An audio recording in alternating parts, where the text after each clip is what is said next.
कोल्हापुरातील राजर्षी शाहू स्मारक भवनामध्ये 64व्या हौशी मराठी राज्यनाट्य स्पर्धेची प्राथमिक फेरी सुरू आहे.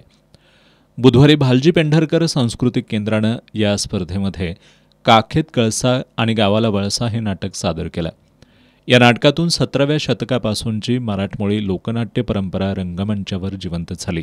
आळसेवाडी गावातील तमाशा फडातील कलाकारांची गोष्ट या नाटकातून मांडण्यात आली आहे. उत्कर्ष अवघडे यांच्या लेखणीतून आणि अमेय कवठेकर यांच्या दिग्दर्शनातून हे नाटक सादर झालं.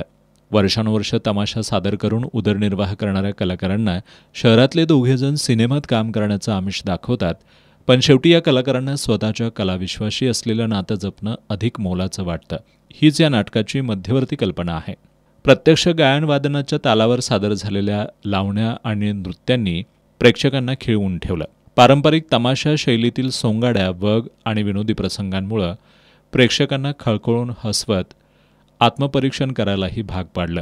प्रकाश योजना, नेपथ्य आणि संगीताच्या प्रभावी सादरीकरणामुळं नाटकाचं सौंदर्य अधिक खुललं. एका बाजूला आळसेवाडी गावाचं वातावरण आणि दुसऱ्या बाजूला चकचकीत चंदेरी दुनियेचं आकर्षण, या दोन्ही पार्श्वभूमींवर रंगमंचावरचं संतुलन अनोखं होतं.